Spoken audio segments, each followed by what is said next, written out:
My name is Laura Wynn. Let's discuss why pro-choice is the only choice for America. Abortion has been one of America's longest and biggest controversies of all time, dating back to the 1800s when states began illegalizing abortion. The drive to criminalize abortion started with greed in politics and continues to be argued with greed in politics to this day. According to the NAF, in the 1800s, the movement to criminalize abortion was started by doctors who wanted to gain the exclusive rights to the procedure. In order to do this, they needed to eliminate the procedure that kept their competitions in business: midwives and the homeopaths. The best way to accomplish this goal was to eliminate the procedure. Using the newly formed AMA, doctors argued that the procedure of abortion was both immoral and dangerous. By 1910, all but one state had illegalized abortion, except when medically necessary, deemed by a physician to save the mother's life. However,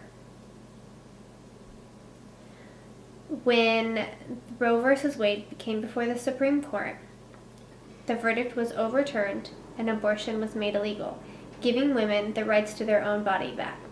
Thus first birthed the verdict and the battle between pro-choice supporters and pro-life supporters. Many pro-life arguments are based on inaccurate facts, religious beliefs, and hypocritical actions. Pro-choice gives the woman the rights to make decisions about her own body and her own life. There are many reasons a woman would choose to have an abortion: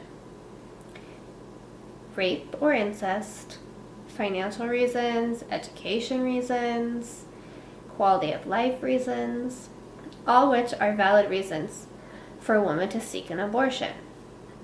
It's not an easy decision. It's not a decision that any woman really wants to ever have to make. However, why, for your religious beliefs, should I be forced to birth the child of my rapist, to carry that child, to birth him, to bring him into this world, to look into the eyes of my rapist every single day? If a woman becomes pregnant, and she's not financially able to take care of a child, why must she be forced into our welfare system for your religious beliefs in order to support this child? Why must she be forced to give up an education that would one day put her in a position where she could properly raise a child? Why, if a mother is given the devastating news that her child will be born with their birth defects that will prevent them from having any type of quality life, must she be forced to bring a child into this world to live a life of pain and despair? Many pro-life supporters fight for the freedom of the freedom to practice religion, the freedom of religion. Why, if you deserve the right to freedom of religion, to practice it in schools, holidays, games, why, if you deserve that right, do I not deserve the right to make choices about my life and my body? Many pro-life supporters argue that abortion is murder and violent.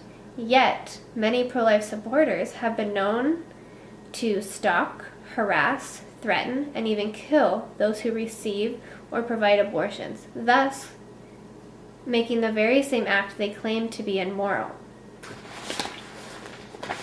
These are the faces of the most recent victims of a pro-life supporter.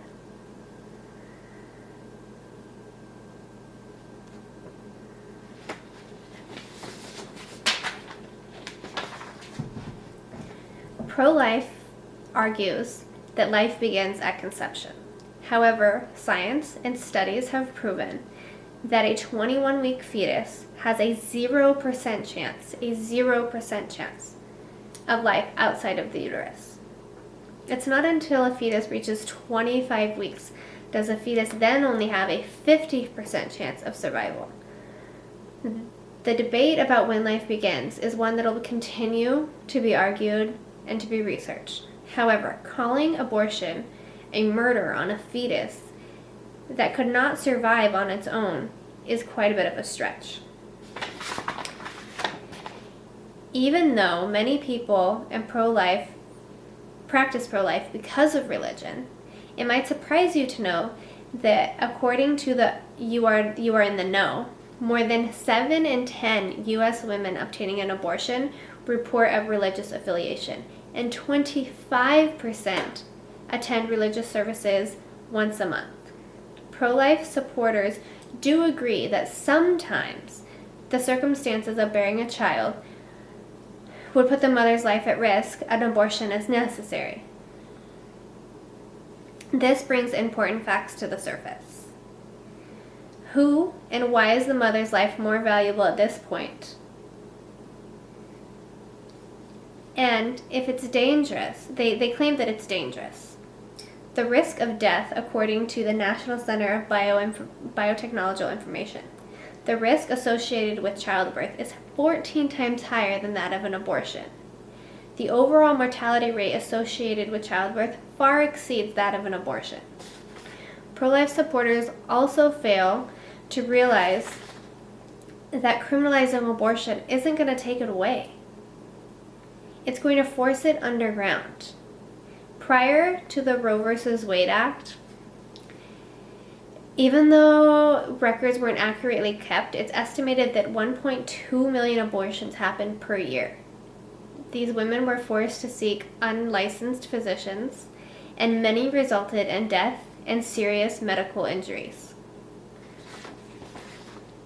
Pro-choice is about the freedom.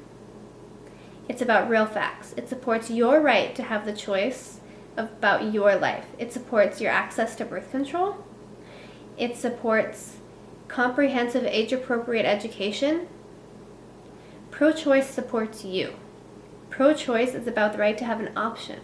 It does not force you to do anything against your will. Pro-choice is about freedom.